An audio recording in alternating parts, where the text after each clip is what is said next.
Hello students, Jai Hind. This is Deepak Thakur here and welcome to learning Himachal. Students, आज जो हम discuss करेंगे वो बहुत ही इंपॉर्टेंट टॉपिक है जो कि आपके मैथ सी सेट का है और हर बार यहाँ से आपका क्वेश्चन जो है वो आता है, दैट इज डाटा इंटरप्रिटेशन। अगर हम प्रीवियस ईयर्स की बात करें तो काफी इंपॉर्टेंट है, यहाँ से काफी क्वेश्चन जो है वो आपके आते हैं। और अगर हम देखो, अगर हम इस तरह से अगर हम डिस्कस करें तो ये जो टॉपिक है यहाँ पे डिफरेंट डिफरेंट डाटा इंटरप्रिटेशन में, मतलब कि हमें डिफरेंट चीजों से हमें जो है डाटा को एनालाइज करना है, उसको रिप्रेजेंट करना है। लेकिन आज के लेक्चर में जो हम समझेंगे वो हम समझेंगे पाई चार्ट के बारे में। ठीक है, आज हम सिर्फ डिस्कस करेंगे पाई चार्ट के ऊपर कि हम पाई चार्ट से रिलेटेड जो भी आपके क्वेश्चंस हैं, ठीक है, या पाई चार्ट का जो कंसेप्ट है वो आज हम समझेंगे, किस तरह का कंसेप्ट है, क्या फॉर्मूलाज होते हैं, ठीक है, कैसे हमें इसको सॉल्व करना होता है। फिर हम कुछ एग्जाम्पल भी लेंगे, ठीक है, उसको भी हम सॉल्व करेंगे। क्लियर? अब देखो, सबसे पहले आपको पाई चार्ट समझना है कि क्या है। ठीक है, तो देखो पाई चार्ट को अगर हम समझें तो what do you mean by pie chart, कि आपके पास एक सर्कुलर डायग्राम है, ठीक है, एक आप बोल सकते हो कि एक सर्कुलर चार्ट है, ठीक है, जिसका वेरियस सेक्टर्स में डिवाइड करते हो टू रिप्रेजेंट द डाटा। ठीक है, जो भी आपके पास कोई डाटा है उसको रिप्रेजेंट करने के लिए आप एक सर्कुलर चार्ट का यूज करते हो, उसको आप क्या बोलते हो? Pie chart. अगर इसका डायग्राम बनाऊं मैं तो देखो, इस तरह का एक सर्कुलर चार्ट है आपके पास, ठीक है, जिसको वेरियस सेक्टर्स में आप डिवाइड कर दो। क्लियर? वेरियस सेक्टर्स में आपने इसको डिवाइड कर दिया। क्लियर? अब जैसे मान लो हम एक एग्जांपल लेते हैं, जैसे कि आपने पॉपुलेशन का एग्जांपल लिया या जो भी आपका सेंसस होते हैं, ठीक है, उसका आपने एग्जांपल लिया। आपने क्या किया, इसको रिप्रेजेंट कर दिया स्टेट वाइज कि इंडिया की पॉपुलेशन ली आपने।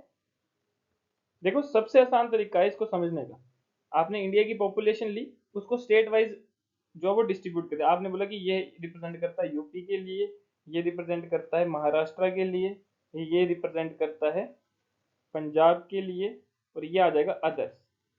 ये जस्ट एग्जांपल के लिए मैं आपको समझाने के लिए बता रहा हूँ।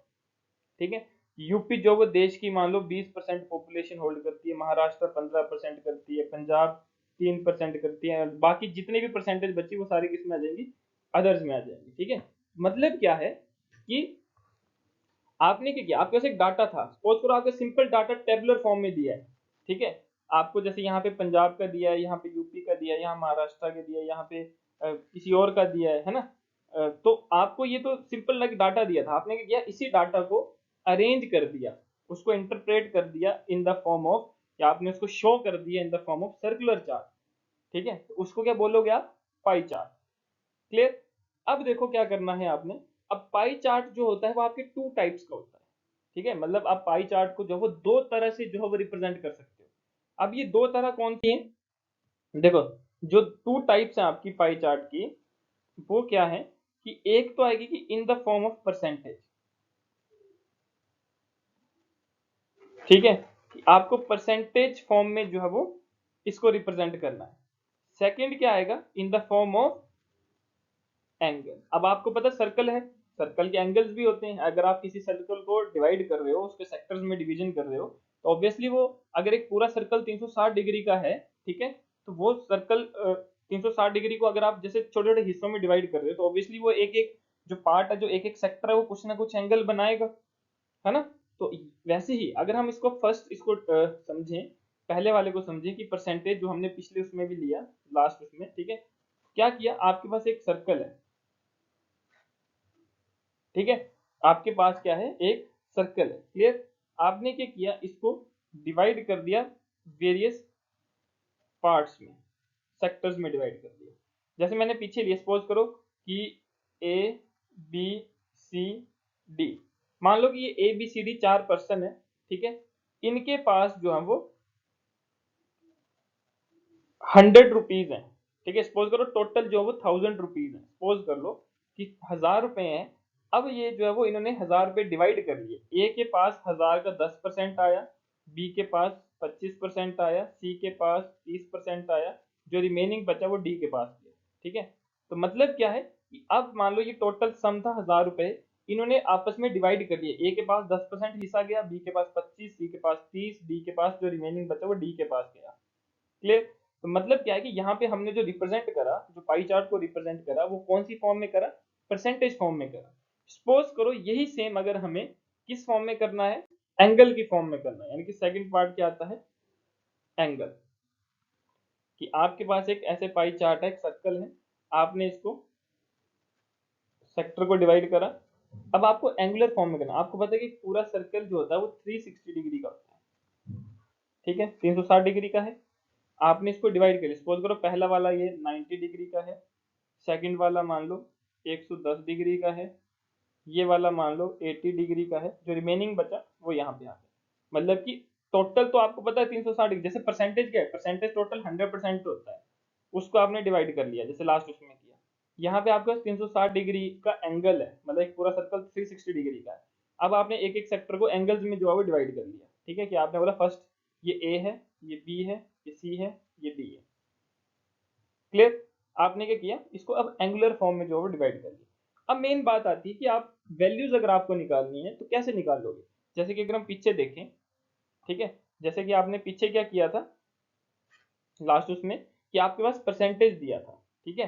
तो अब आते हैं इसके फॉर्मूलाज, ठीक है। अब हम समझेंगे कि ये तो हमने देखा कि रिप्रेजेंट कैसे करते हैं, ठीक है, कि रिप्रेजेंटेशन क्या है, कैसे हम एंगल्स और परसेंटेज को पाई चार्ट में जो है रिप्रेजेंट करते हैं। अब आता है कि इसको सॉल्व करना है तो क्या करेंगे, हाउ टू सॉल्व। अगर हमें परसेंटेज वाला कोई सॉल्व करना है, अगर आपको जैसे वैल्यूज दी हैं, जैसे कि बोला कि टोटल 1000 रुपए हैं, ए के पास 10% है, बी के पास 25% है, सी के पास 30% है, इस तरह से।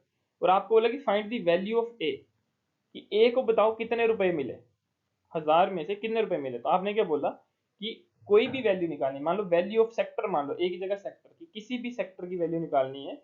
सबसे पहले क्या आएगा आपके पास, percentage of that sector, percent of sector upon 100, और इनटू कर दोगे आप जो भी आपके पास टोटल वैल्यू दी है। जैसे सपोज करो 1000 रुपए था, ए के पास 10% है, तो क्या करोगे, उस सेक्टर की परसेंटेज कितनी है 10, टोटल परसेंटेज 100, और वैल्यू कितनी है, टोटल वैल्यू कितनी है आपकी 1000 रुपीज, तो आपने यहाँ पे लिख दिया 1000। तो इसको जब आप सोल्व करोगे कितना आ जाएगा, 10 × 10 100, यानी कि ए के पास कितना गया, 100 रुपया गया। वैसे बी का निकालना है, ठीक है, तो बी का क्या आएगा, बी के पास आपने देखा कि 25% है, तो 25%, टोटल कितना है 100, और टोटल वैल्यू कितनी है 1000। इसको कर लो, कितना आ जाएगा 250, यानी बी के पास कितने रुपए गए, 250 रुपए गए। इसी तरह से आप किसी भी सेक्टर की वैल्यू जो है वो इजिली फाइंड आउट कर सकते हैं। क्लियर? ठीक है। अब सेम अगर हमें एंगल्स की फॉर्म में निकालना है, ठीक है, कि मान लो किसी भी सेक्टर की वैल्यू निकालनी है, यानी वैल्यू ऑफ एनी सेक्टर, किसी भी सेक्टर की अगर हमें वैल्यूज फाइंड आउट करनी है तो कैसे करोगे। किसी भी सेक्टर की वैल्यू अगर आपने फाइंड आउट करनी है तो क्या करोगे आप, आपने क्या करना है,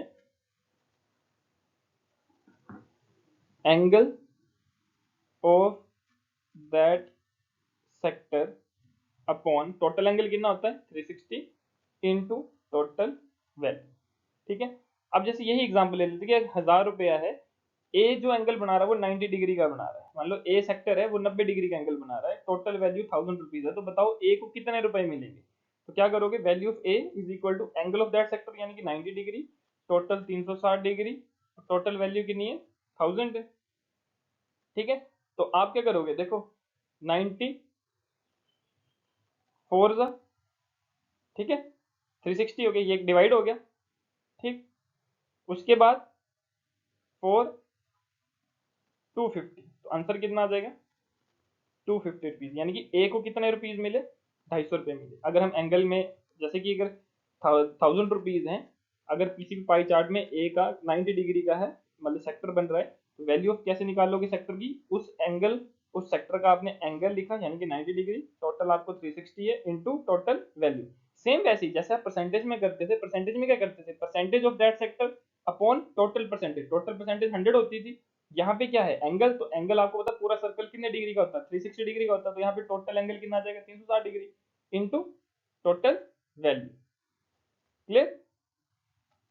ये डन हो गया, ठीक है। इस तरह से आप जो है वो वैल्यूज फाइंड आउट करते हो, इस तरह से आप जो है वो क्वेश्चन को सॉल्व करते हो, और इसी तरह के क्वेश्चन आपके एग्जाम में आते हैं कि आपको एक पाई चार्ट दिया होगा, आपको वेरियस चीजें जो है वो फाइंड आउट करने को आ सकती है, ठीक है। बेसिक कंसेप्ट फॉर्मूला आपका यही रहता है।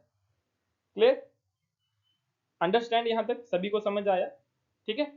अब देखो क्या करेंगे, ये तो था कंसेप्ट। जो इसकी नेक्स्ट वीडियो आएगी उसमें मैं आपको पाई चार्ट के क्वेश्चन करवाऊंगा, मतलब कि एमसीक्यू जो है वो मैं आपको करवाऊंगा कि किस तरह से आपको जो है वो क्वेश्चन आता है एग्जाम में, ठीक है, और कैसी वेराइटीज का क्वेश्चन आपको आ सकता है। Clear everybody? ठीक है, होप सो ये जो कंसेप्ट है आपको समझ आएगा। यहां से आपके 3-4 क्वेश्चन, मतलब कि एक पाई चार्ट दिया होगा उसके बेसिस पे 3-4 क्वेश्चन होते हैं, ठीक है, आपने देखा होगा 5 क्वेश्चन भी हो सकते हैं। तो ये इतना इंपॉर्टेंट कंसेप्ट है। अभी हम पाई चार्ट करेंगे, नेक्स्ट उसमें हम टेबल चार्ट करेंगे, फिर उसके बाद हम बार चार्ट करेंगे, फिर लाइन चार्ट करेंगे। तो ये सारा हम डाटा इंटरप्रिटेशन को जो है वो कंप्लीट करेंगे डिफरेंट डिफरेंट पार्ट्स में डिवाइड करके। तो ये पाई चार्ट है, पाई चार्ट का कंप्लीट कंसेप्ट मैंने आपको समझाया, ठीक है। नेक्स्ट वीडियो में मैं इसके क्वेश्चंस लेकर आऊंगा, पाई चार्ट से रिलेटेड जो क्वेश्चन होंगे, ठीक है, वो आपको कल वाली वीडियो में जो वो कल आपको इसके क्वेश्चंस जो है वो आपको मिलेंगे। उसके बाद टेबल चार्ट, फिर उसके क्वेश्चन, फिर वैसे नेक्स्ट बार चार्ट, उसके क्वेश्चन, लाइन चार्ट, उसके क्वेश्चन, इसी तरह से हम लेकर आएंगे। मतलब आपका जो एग्जाम है ना, उसकी एग्जाम पॉइंट ऑफ व्यू से हम हर एक चीज जो है वो कवर अप करेंगे। क्लियर? कुछ भी चीजें हम पेंडिंग नहीं रखेंगे ताकि आपका एग्जाम जो है वो इजीली क्रैक हो सके, आप इजीली जो भी चीजों को समझ सके। और हम बेसिक से समझूंगा, क्योंकि मेरे को पता है मैक्सिमम बच्चे, आप अगर जो एग्जाम दोगे तो आप नॉन साइंस बैकग्राउंड के भी होंगे, यानी कि नॉन मेडिकल के ही नहीं है, आप आर्ट्स के भी होंगे, कॉमर्स के भी होंगे, है ना, मेडिकल के भी होंगे। तो हर एक बैकग्राउंड का बच्चा होता है जो एचएस का एग्जाम देगा, है ना। तो मैक्सिमम बच्चों ने मैथ्स नहीं पढ़ी होती, इसलिए मैं आपको क्या करूंगा, बिल्कुल बेसिक से कंसेप्ट को समझाऊंगा एकदम रूट लेवल से, ठीक है। क्लियर है स्टूडेंट्स? चलो गाइस, फिर नेक्स्ट वीडियो में मिलते हैं इसके क्वेश्चंस के साथ, इसके क्वेश्चन किस तरह से आते हैं वो हम करेंगे। तब तक के लिए थैंक यू, जय हिंद।